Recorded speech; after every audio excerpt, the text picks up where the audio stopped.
Hello, welcome to another episode of HR to CHRO Podcast. And today we have Mr. Aniruddha Mahajan with us.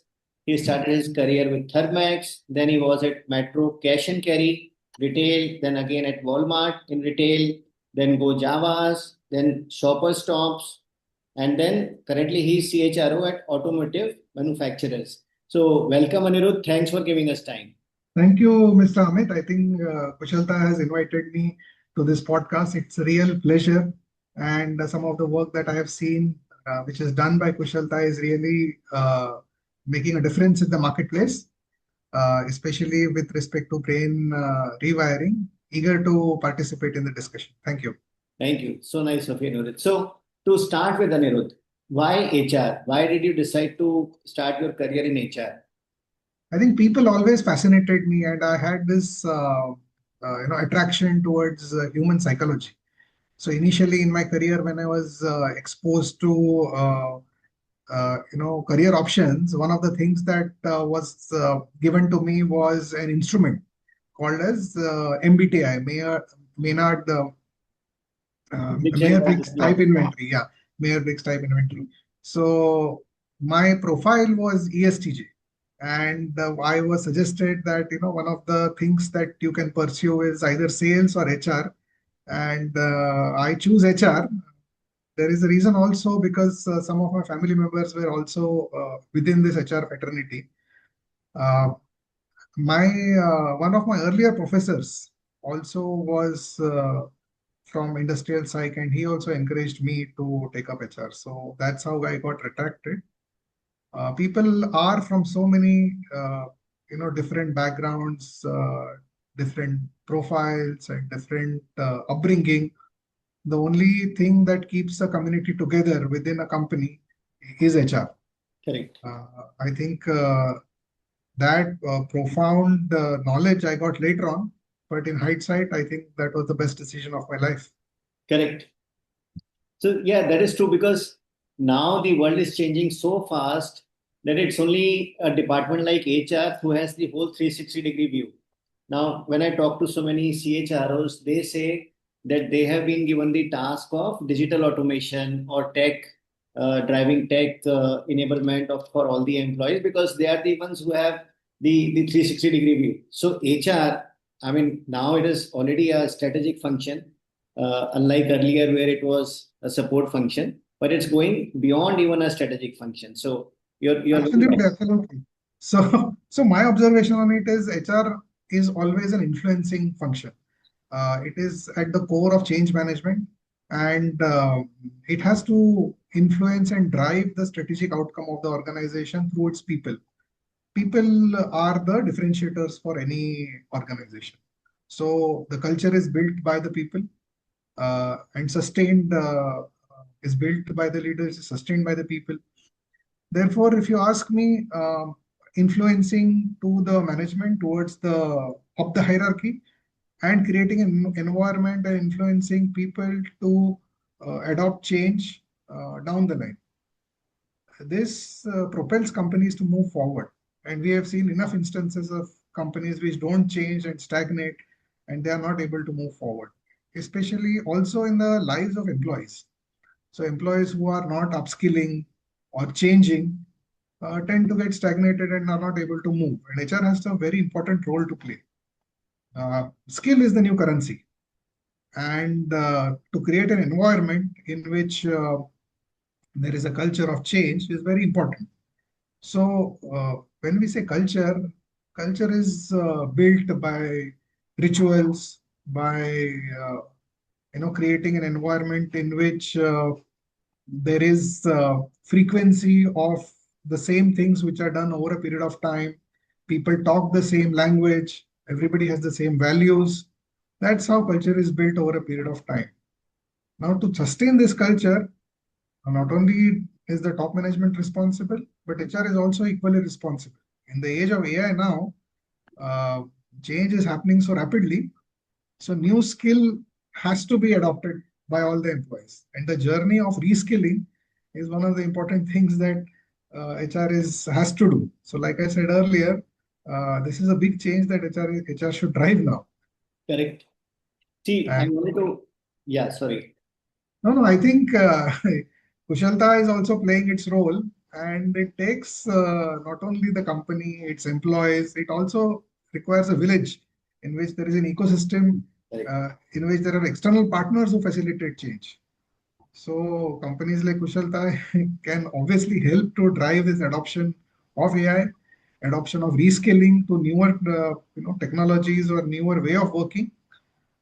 I mean, yes, yesterday I was having a conversation with my friend, and he told me someone like you, very smiling personality, very much at peace. So he was telling me, see, Aniruddh, 20 years ago or 30 years ago, uh, people were afraid that computers had come and Correct. or typing would get, jobs of typewriter typists would get redundant, and then what do we do?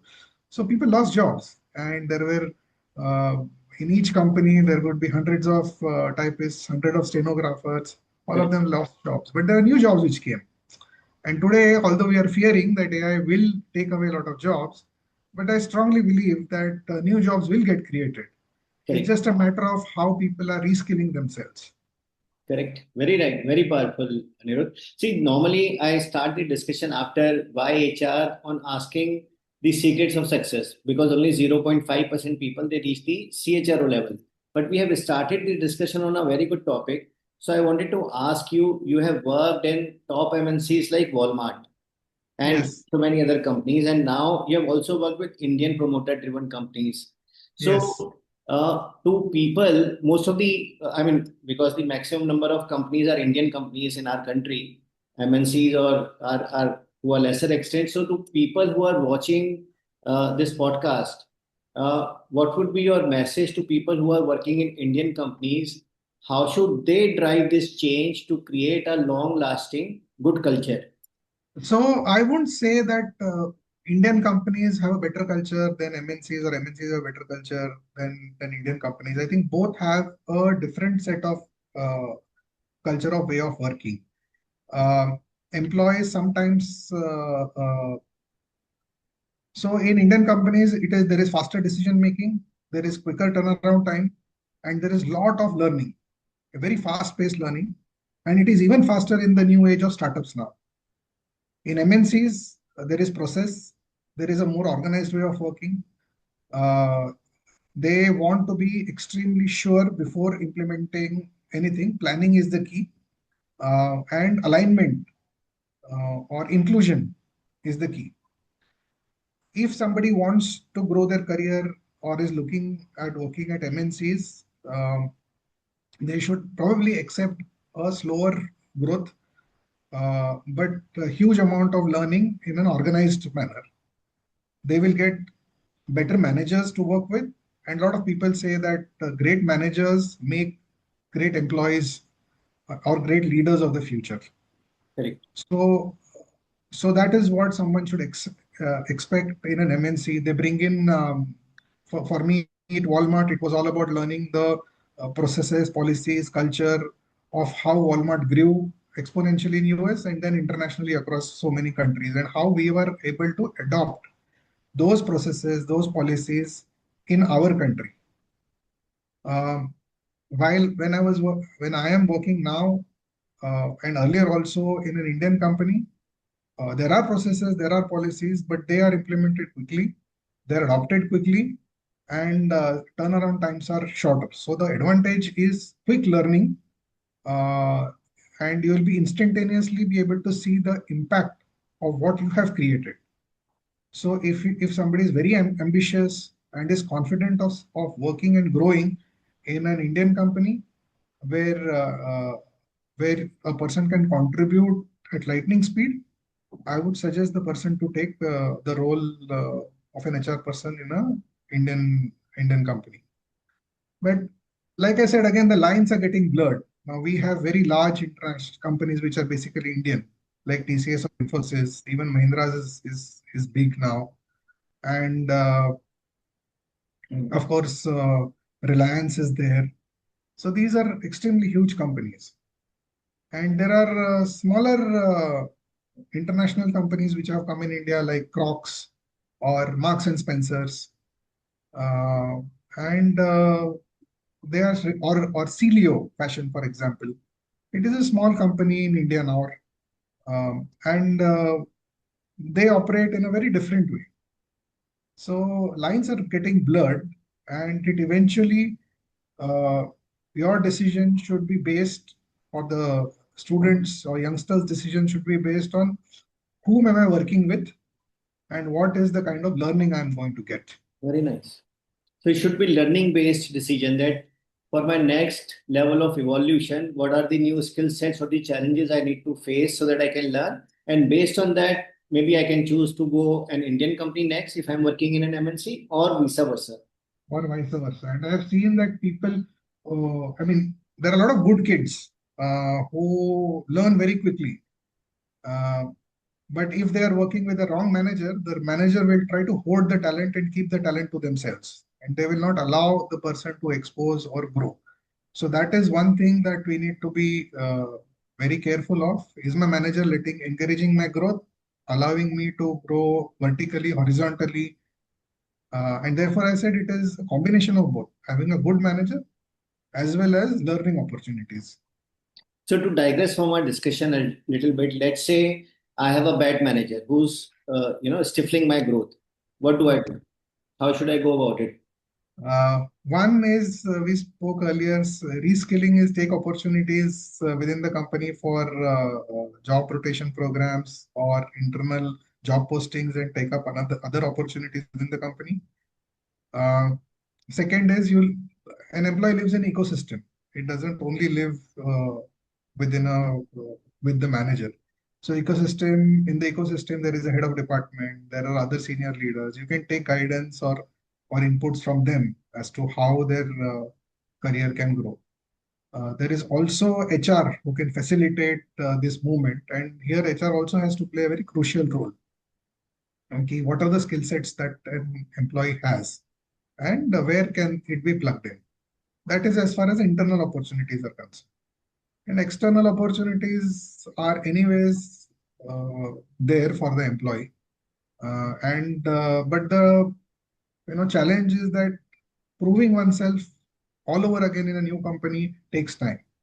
So if there is no other option internally, only then I would suggest that you take a challenge to find a role outside and then make a very conscious decision of which company they want to go to and then try for that opportunity. Okay. So can I also add to this, Anirudh, that see, one of my bosses was horrible in my career, but I mean, it made me so much more resilient to work under that boss. And after that, I realized that my power or my ability to absorb pressure has increased so much. And it was now, I mean, that time it was horrible, but now I realize that it wasn't a bad thing in itself. So, You're right. So, see, the difference that we are talking of is having a strict boss, having a taskmaster as a boss is not actually bad. Okay, but we are not talking about bad bosses. correct, We are talking of only about bosses which are stifling your growth. In correct. your case, your boss was not stifling your growth. He was in fact making you more ardent for the future, and that actually is quite beneficial for you. Correct. Right. So Most dangerous bosses are the very sweet speaking bosses who will navigate you to stick with them for a very long time and not move you upwards or correct, horizontally. correct, correct. And I've seen cases like that also. Yes. So I understand where you're coming from, Anirudh. So to go back to that point, see resilience. Like we are discussing resilience, but what are the other secrets of your success? Because, like I said, only 0.5% people they reach the CHO level. So I have seen so many people, not reaching in my career, and they fall by the side. So what have been your secrets of success, Anirudh? Yeah, actually, I never thought of how to, or never looked at what were my secrets of success. Now, when you're asking, I got thinking about it. And what I've done in the past is one, I have looked at learning opportunities throughout my career. Very nice. So whatever role was available, if there is learning opportunity, then I used to jump and take it. Second is I read a lot, and today also I subscribe to Harvard Business Review. Look at what are the latest articles, what is going on in the world in the world of business. I still have my organizational behavior by Robbins and Luthans, which I refer to sometimes, and each time I read it, it is different. It gives me a different insight. Um, so, constant learning, constantly updating oneself, that is part A. Part two is never to be afraid to take up a challenge in the organization. So if Right. there is a project, if there is any initiative that was there, I used to jump in and say that I will do it. Very nice. Many times I did not have a clue of, of what I'm getting into. But if it is a digital transformation project, if it is a productivity related project, if it is a talent management project, I used to take it and jump into it. I remember in my first company in Thermax Limited, Anu Aga herself was the head of HR. And she's a very illustrious, benevolent lady. And she gave us a challenge, or she said, Aniruddha, you are a management trainee, and I want to assign you a project, and the project will be, why should somebody work for Thermax? Okay. And it got me thinking, why, I joined Thermax thinking, good company, good learning, salary acha hai, these things were there. But now I think people who are seniors, who are older, they have a lot of options. Why should somebody work for the company? Correct. And then I got into it. I tried to find out what was the employer value proposition as Thermax, why people who are outside would get attracted, why people who are inside the company continue to stay. So four things stood out. One was Thermax was considered to be a great organization to learn and grow. Second was internal development opportunities. Third was great leaders.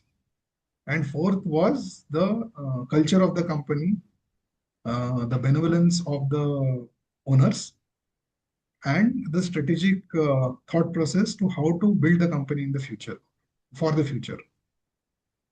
So this is why people wanted to work and this is why people wanted to stay. So now projects like these help me gain an understanding of what is employer branding, how do we uh, retain people in the company, and these were lessons for lifetime.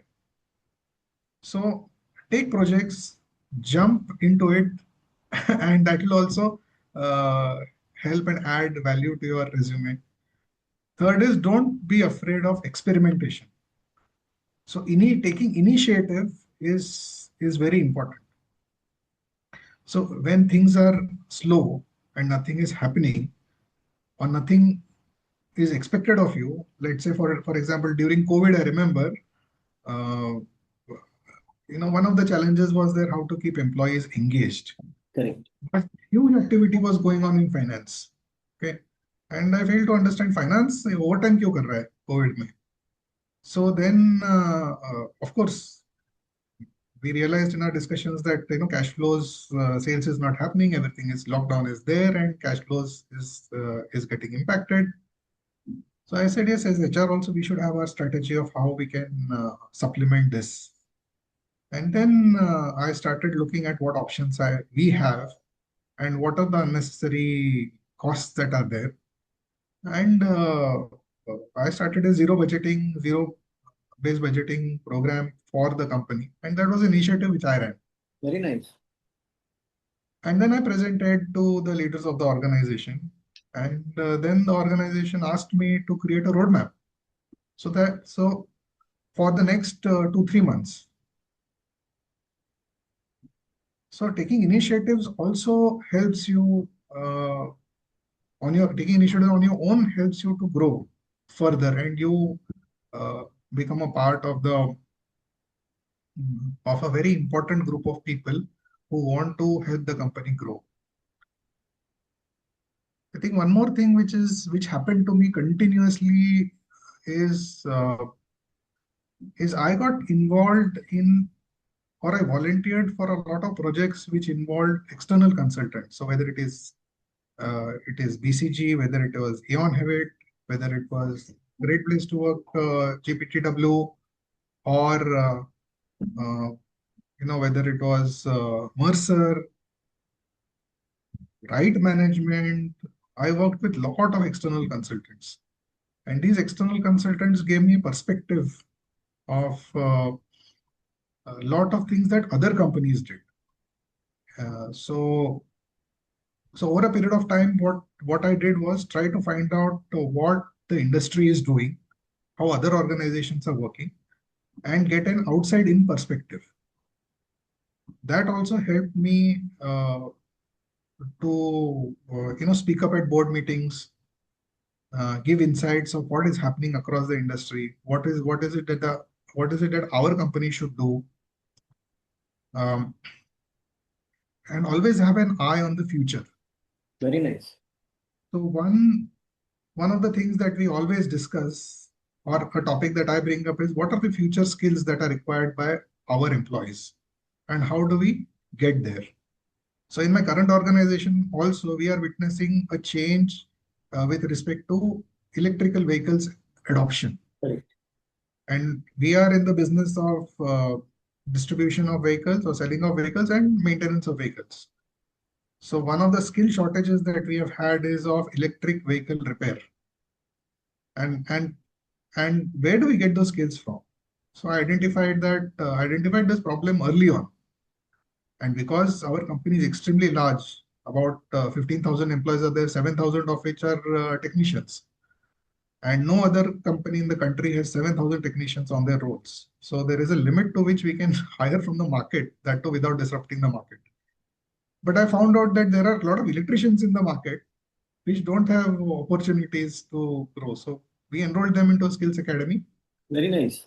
And we imparted them this skill of repairing electric vehicles. Now we are having a good pipeline of these technicians, and we are getting them certified. Now, having an eye on the future helps you anticipate problems. If I have where to react today, I would be frantically looking out for electricians. But today I'm at peace and talking to you in a very calm manner. Otherwise, my board would have expected me to be running around try to find out, where I can get skilled employees. Very nice. So I think in summary, this is what is required to be ahead of the race and anticipate, plan the future, participate, uh, participate in the industry, participate in events like what you are doing. Also, creating visibility for yourself is important. There is element of personal branding that is required to be done. Mhm.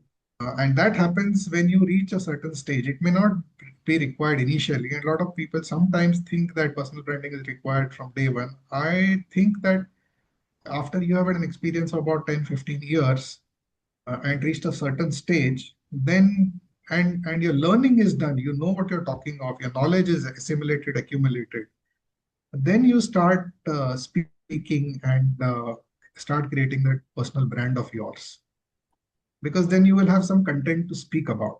Correct. Uh, and then you take advantage of that and then position yourself.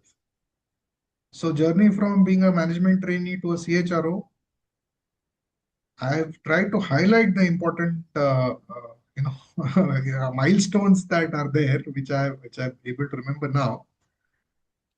There are so many things that have happened to me, and I'm sure God has also been kind enough to me to provide the opportunities to work in world-class institutions like Walmart, Metro, Thermax, Shoppers Stop, all of them pioneers in their own Correct. this thing, automotive manufacturers, 75-year-old organization.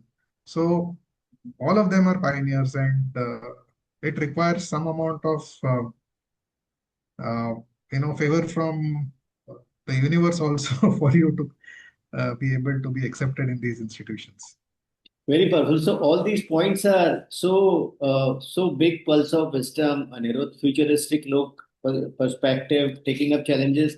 But before I come to them one by one, if I ask you in Indian companies, a young HR professional or at mid level or even at senior level, stakeholder management, because promoter driven companies, you have to have the art of managing other department heads apart from HR and maybe the promoter also because you are interacting on a day-to-day basis. So some points on that. Stakeholder management is a given in HR. So you have rightly pointed out that it's an important aspect that you have to. Uh, some people say you have to manage stakeholders. I believe that you have to be transparent and authentic to yourself.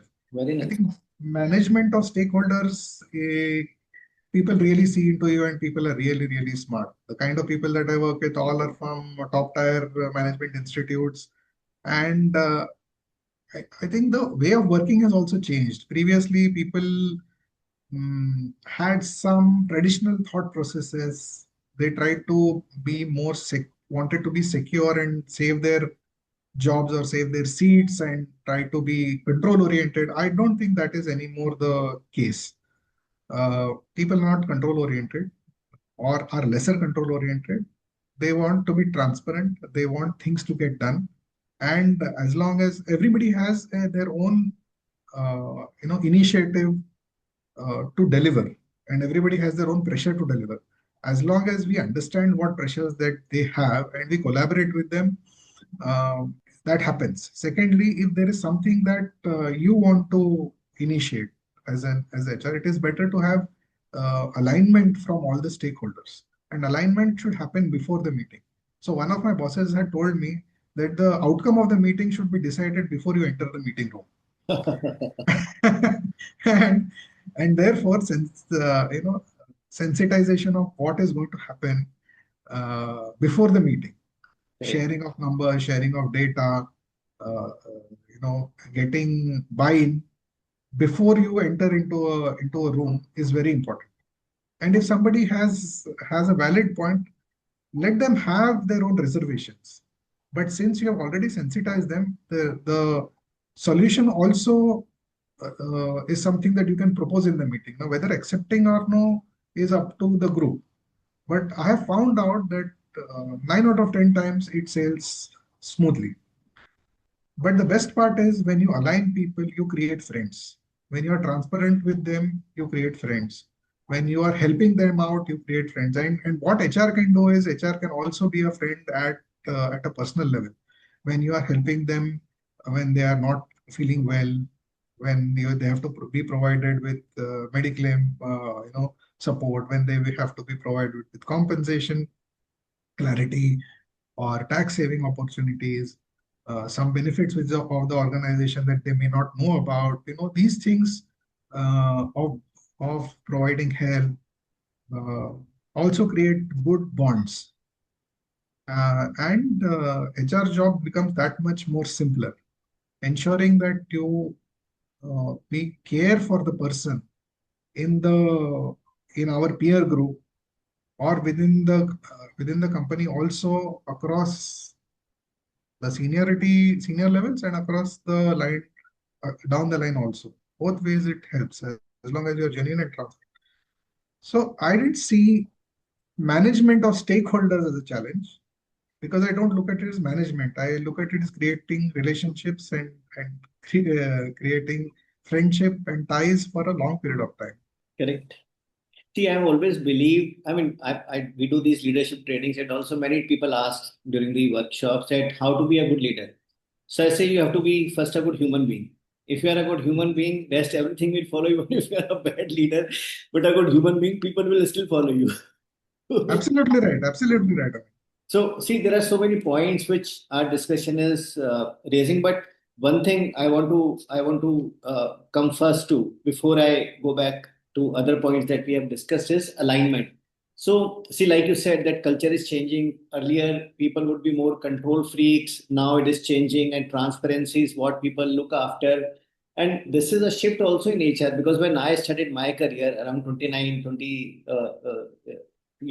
years back, HR was looked at in a certain way, the support function, and it wasn't even HR, it was IR and personnel management that we used to, and cut to now, where because of this alignment, and this alignment is possible because HR is much more knowledgeable about what is happening in other departments, in Yes. sales, in finance, in operations. So for a young HR professional, if you are looking to align at your level, at whichever level you are in, having that business knowledge, how important is that to be able to achieve that alignment? The alignment has to be achieved, but not at the cost of principles.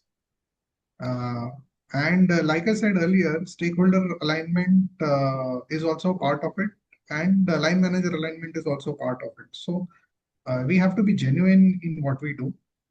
At the same time, we should not sacrifice our principles and uh, No, our basic values. my Yeah. question is, if I'm able to understand that a salesperson, the attrition is high because the competition is also high, and maybe I need to, and I understand this problem, and I understand his side of problem, and I don't start questioning why attrition is high in or for whatever reason. But because of my knowledge of business, because of my perspective of what is happening in the industry, I'm able to empathize with that person. So that leads to better alignment. But that is only possible because I have business knowledge, because I understand in how sales happens, for example, or how finance, when do they get pressurized, when the season is out, their sales is not happening, cash flow is a challenge, and so on and so forth. So how important is having that business knowledge of sales, Ah, of finance, of operations? absolutely right. So once we reach to a CHRO and the title itself contains chief kind of terminology, we are no longer our subject matter expert. We have to become a person who understands business very well, and not only understand business very well, able to influence and strategize for the success of the organization. So CHROs are not considered to be HR heads. CHROs are considered to be people who will contribute to the growth and uh, achieving of the goals of the organization. So if you see, most companies in their in their KPIs have a dependency goal. In that dependency goal, mm, achievement of EBITDA or achievement of sales targets or achievement of turnover is linked to the CHRO as well. And lot of internal talent development goals are linked to the business heads goals as well. Correct. So the difference between HR head and CHRO is strategic in nature, is the depth of understanding of the business. And not only understanding of the business, it is the depth in which you can contribute.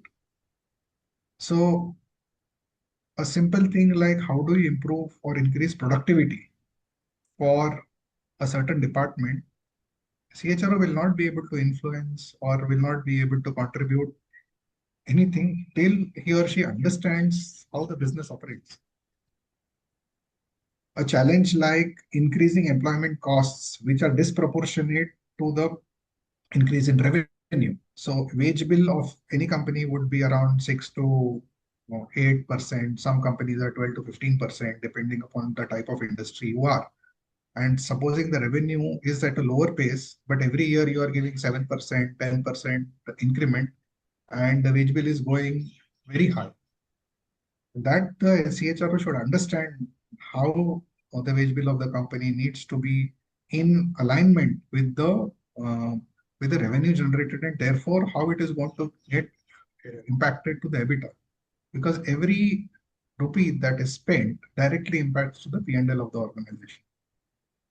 And there are several such so so whenever we are in a boardroom or we talk about contribution of HR, the question is towards directly towards bottom line. Is it impacting at least three areas?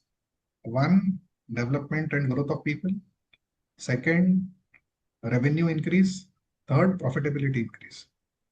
Top line, bottom line, people. These are the three things that we speak about, and everywhere it has to be measurable. So as an HR person, gone are the days when we say, PF time pe chala gaya, salary time pe chale gaya. All this is maybe, or even the adoption of a new wage code, uh, uh, maybe the change management with respect to it will be the job of an HR person. But an HR head at their level should understand what is the impact, what is the cost impact, and how to make the revised wage structure. Wage structuring is probably not the role of a CHRO, it is the role of an HRA. CHRO should look at how the adoption, the change management is being done. Correct, very powerful. So, for a young HR professional, what would be your advice? How should they learn more about business, about operations, about sales, about finance? So, understanding of business is paramount. I think nobody can escape that. We will, as an HR person, you can probably contribute. You will not be able to contribute a lot if a person is siloed into only HR function.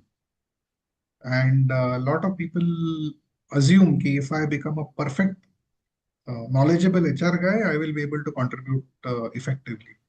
That is not the case.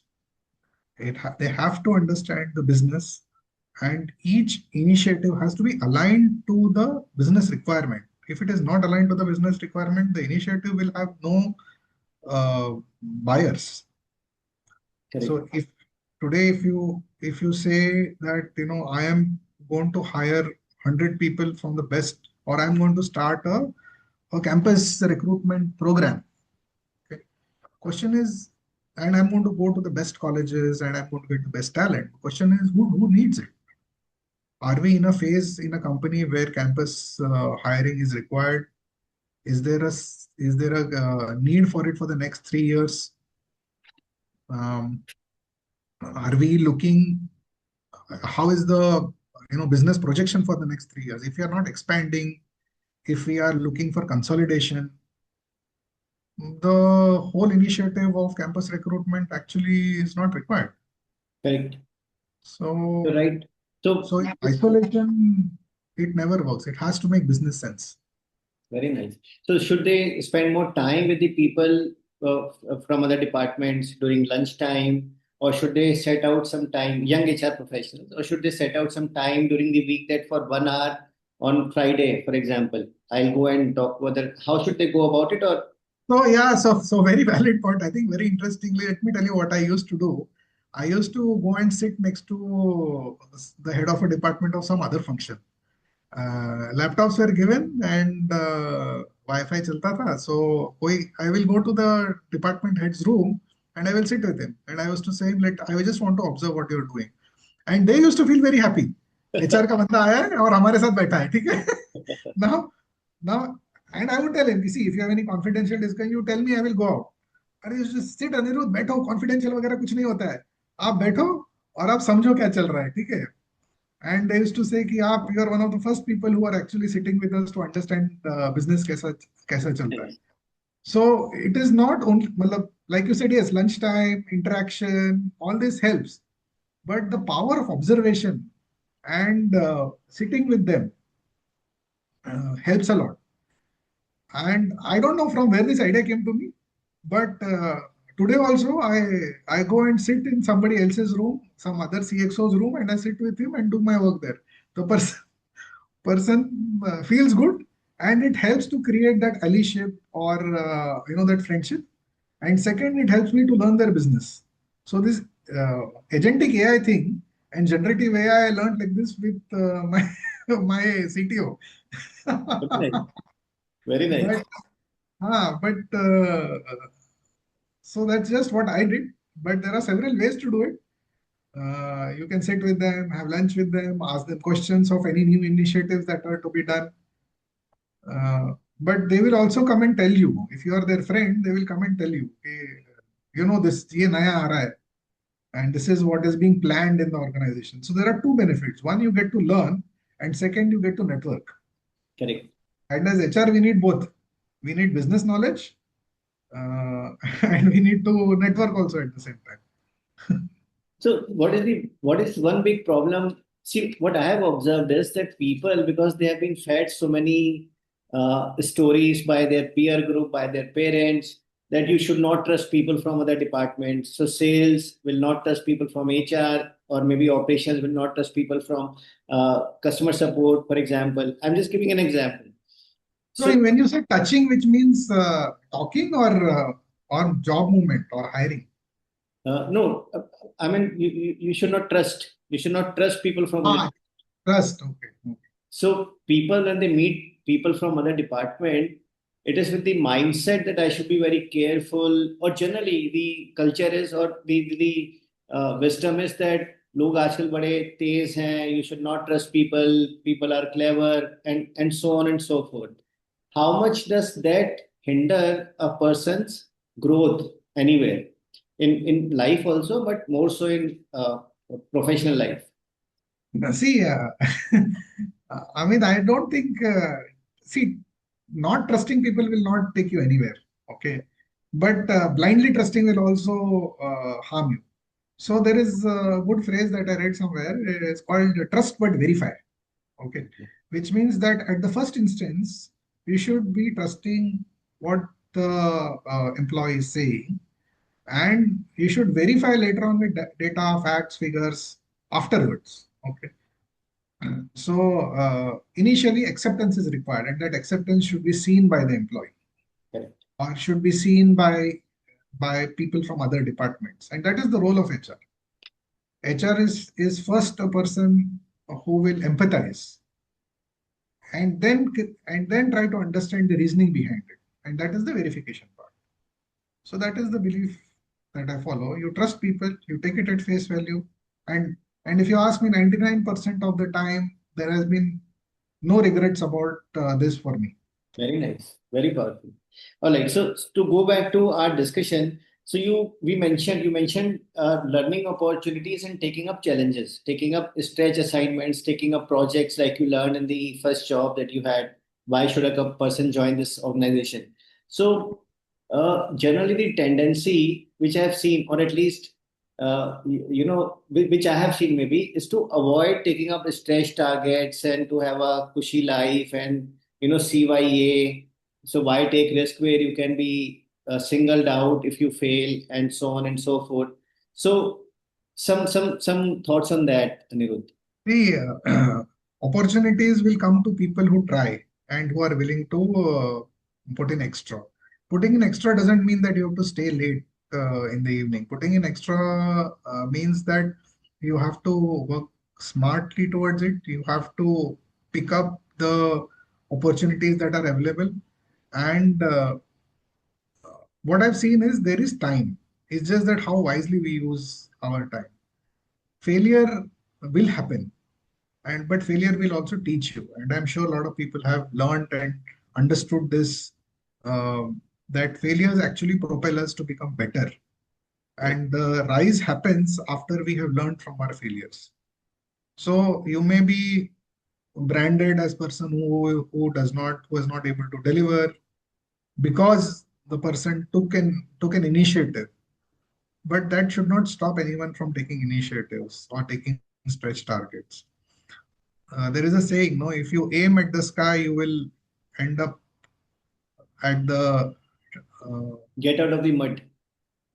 if you at the treetop. But if you aim at the treetop, you will end up at its roots.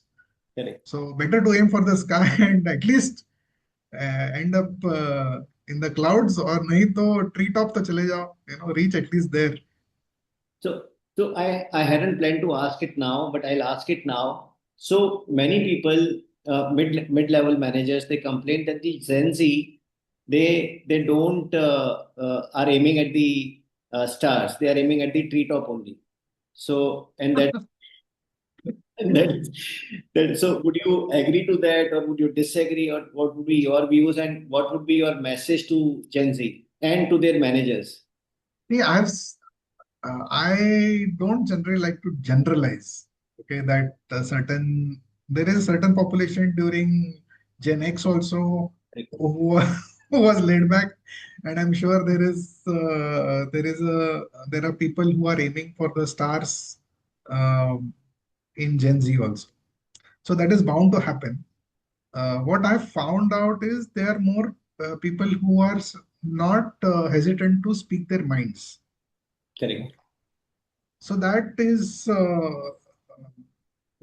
what is happening, and therefore a lot of people in our age probably are not ready to listen to that. And I think everybody wants to succeed and everybody wants to contribute. So lethargy is ऐसा नहीं है कि lethargic है.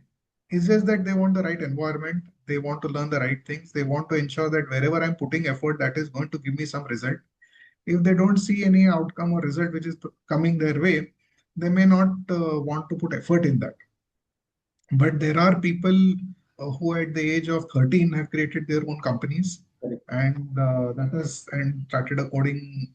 They have created the retail organizations, they have created the IT organizations. तो सारे type के लोग हैं, and they also have their own perspective. Sometimes they are working so hard uh, and smarter than all of the others combined. So this Correct. generation is going to create a lot of differences, what I believe. Correct. No, they're much smarter. That is true. So see, reskilling and learning mindset and reskilling. So at every stage, so reading, like you mentioned, is one thing. But how else can they learn and reskill and imbibe more skills and also get a perspective of the industry? Like you mentioned, it is very important. So is it through networking, mentorship, or taking certification courses?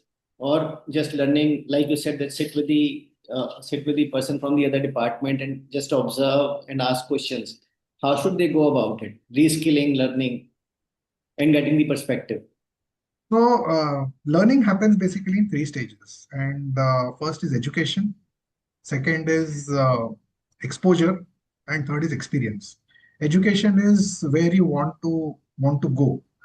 Uh, for example, if new AI is coming up, are we willing up to take courses in agentic AI? Are we going to take up courses in generative AI and see how it is done? So that is, and like you said, are there LinkedIn certifications, Coursera certifications that people are willing to take and educate themselves?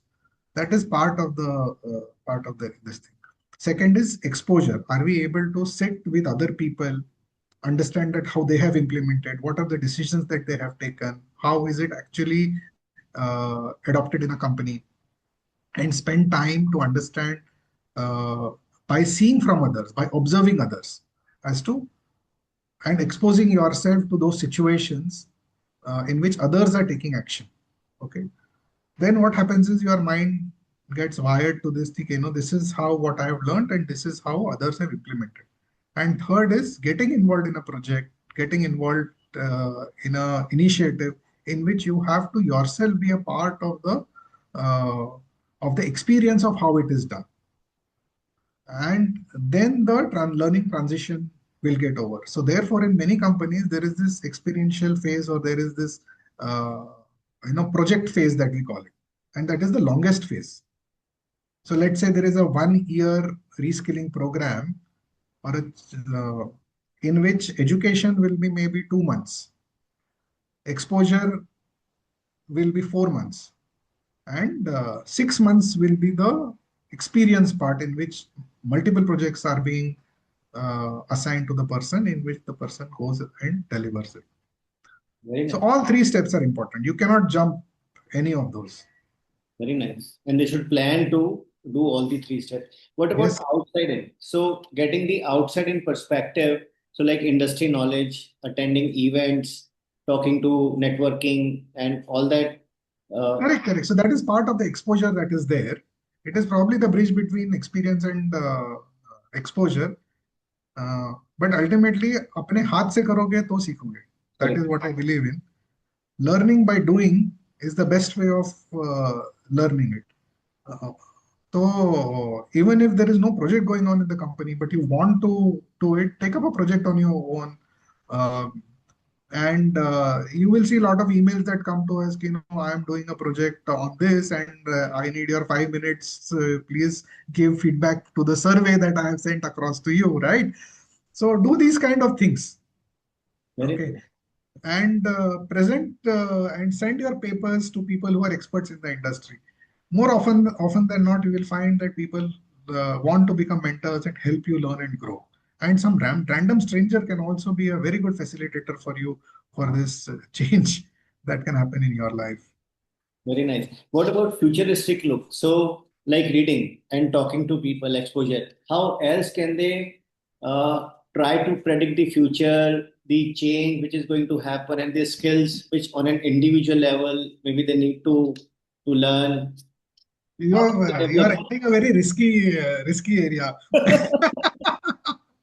आजकल predict करना है ना, it's become very tough. Very difficult, yes, correct. So so it's like astrology, कल क्या होगा पता नहीं है, but but there is a pattern that is there, okay, and that is evolving. So earlier, our manual work was getting automated. Okay, CNC machines replaced work done by hand. Correct. Tools replaced a lot of things that were done by hand. Automated welding came in and things like that. So now knowledge workers are getting replaced, Mhm. and that is being driven by AI. Okay, tomorrow it will be a combination of knowledge and manual work both getting replaced by maybe robots. Okay, so uh, this is what I am visualizing right now.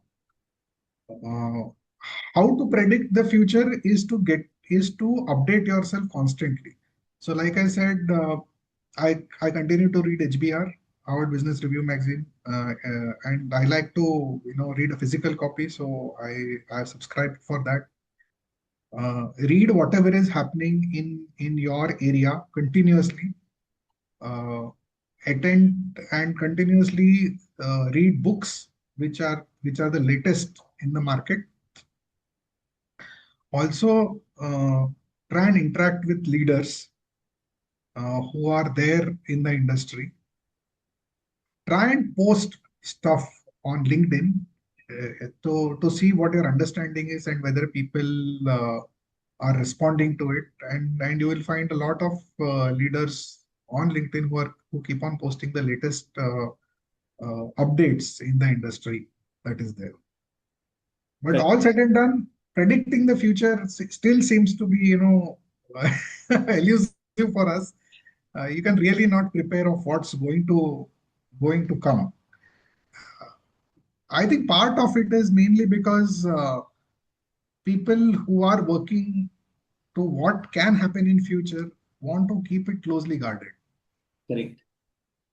People like Sam Altman or Jeff Bezos or anybody who is or Mark Zuckerberg, all of them who are leaders or working in areas which are closely connected to the future may not want to share with us as to what is going to happen. These answers are very powerful that you have to constantly update yourself, read articles, go to LinkedIn, see what is happening. So that is the best way because only then you can maybe also contemplate, spend some time thinking about your goals, about how things are happening. So these are very powerful answers, Anirudh. See, so So how just a minute. I just also wanted to share with you that you cannot be on top of everything at the same time.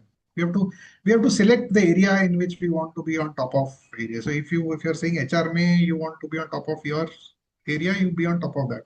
You can't say I want to know everything or everything. Coding में भी क्या चल रहा है और दूसरे finance में क्या चल रहा है. It cannot be done, and we have to be sharply focused on. So you might as well want to do PhD in your own area to be an expert instead of being a case where you are trying to adopt. Try to be an initiator where you are part of the person who's bringing about the change. Then you don't have to worry of falling behind. Or should we say it this way that first you have to excel in what you do? So let's say you are into talent acquisition, for example. You have just started your career. So you have to excel in that, but also along with that, start learning about business, start learning about futuristic viewpoint and all that. Because ultimately what you'll be judged by what you are good at. Correct, correct. You decide your own ecosystem, and in that you become very good.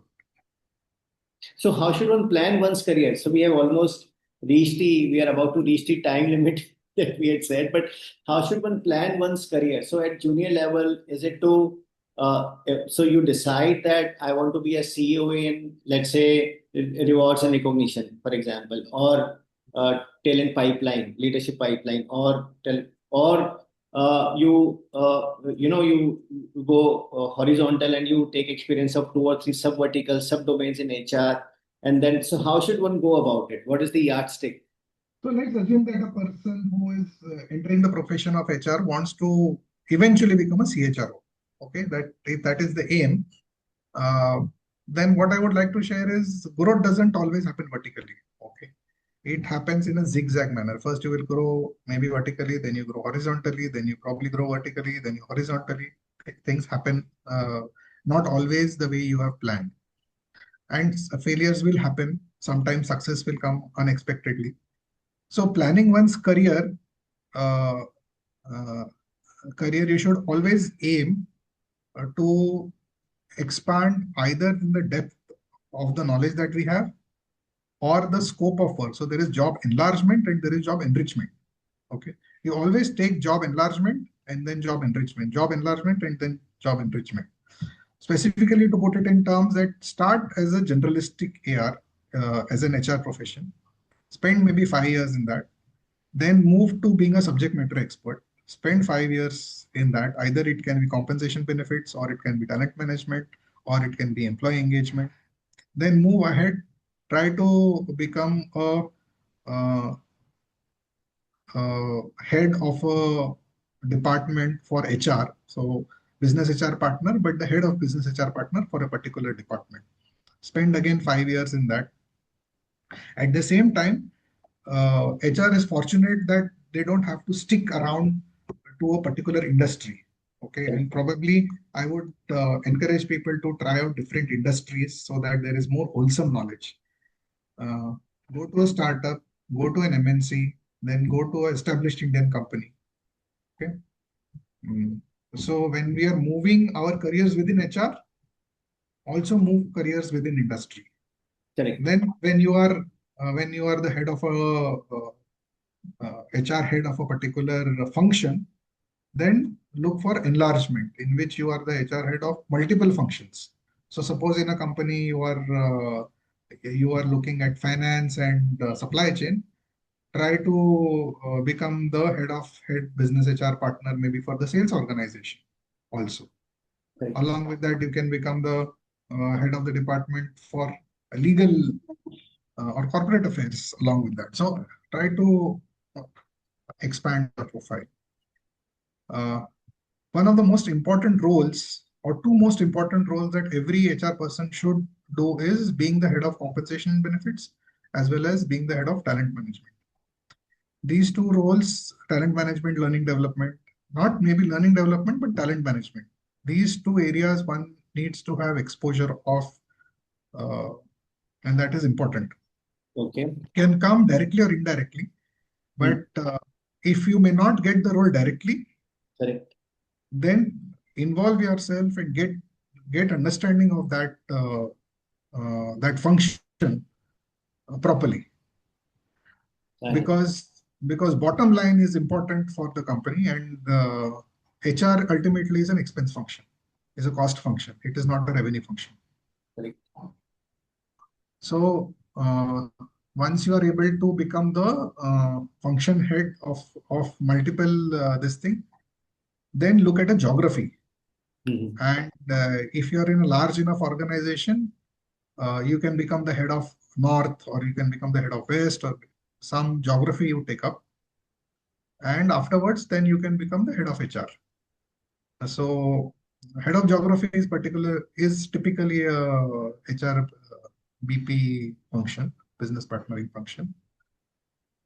From an HR BP of a geography, if you are not able to grow directly to become the head of HR of a company, then you become the head of all the subject matter experts. Okay. Okay, that can be compensation benefit, shared services, talent management, talent acquisition, all of it. Yeah, one more important SME I didn't speak about was talent acquisition. Okay, this also is a must-do function. So uh, these three functions are must-do function, and then you become the head of all SMEs or subject matter experts. So from here also, one can easily become head of HR or the second in line to a CHR. After that, you wait for your opportunity, keep contributing, and if everything in the universe is right, you will definitely become an HR, CHRO. I think it's going to be very beneficial to the listeners on how to plan their career. So, to end the discussion, Anirudh, failures, because generally people don't talk about failures Yeah. and people are afraid to, and it's a taboo word. So, but failure is very important because our first step on this, mankind's first step on the earth is a failure. There is no child, no baby who's able to start walking from the first step. So, how important is failure, and why not to be afraid of that? And any example that you can give where a failure was actually a beneficial for you? So, failures, I've had several failures in my life, but one which is prominently also being seen on my CV is I spent only 7 to 8 months in a company called Go Javas, which was a subsidiary of Snapdeal. And I had wanted to work in a startup. And that is the reason why I took up this opportunity. And that time, startups were all the rage. Um, it didn't work out, okay, but it was servicing.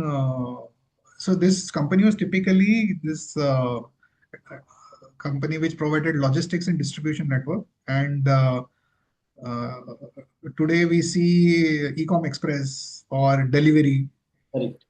and Goja was all three of these companies were at the same level that time, and it used to provide door-to-door deliveries. It had warehouses, it had distribution offices. Um, and the exposure was immense because during a very short time I had set up the entire HR function. I got to implement an HRMS. I got to manage a workforce of 12,000 employees, and I was dealing with the promoter directly, and that was my first stint as an HR head. Okay, although it was extremely short, but the kind of exposure was immense. uh, so um, on the face of it, it looks like a failure, but the learning was so high that secure, it helped me understand what being the head of a function is like. Okay.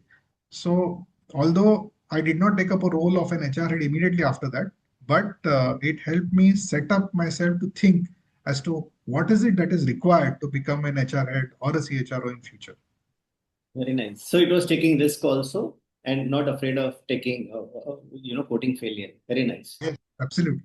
Absolutely. So on this note, we have crossed the time limit that we had set for answers. And I believe Sure. this discussion could have gone on for another half an hour because there are so many points that we could have discussed, but we have to maintain the time limits. So thank you, Anirudh. Thanks for giving us No, time. no. It's been a very I good. must thank you, Amit. I think you keep it very engaging, and you have a very lovely smile that helps me stick, keep me engaged and keep me committed to this podcast. The initiative that you have taken, an initiative that Kushalta has taken to ensure that knowledge is passed to the youngsters is really amazing. So I'm really a beneficiary of Kushalta. And yesterday, the session that you had taken with respect to how our brain functions and how our habits are formed and how brain can be rewired, and that was amazing. So keep up your good work. Thank you so much for having me today. Thank you. So nice of you.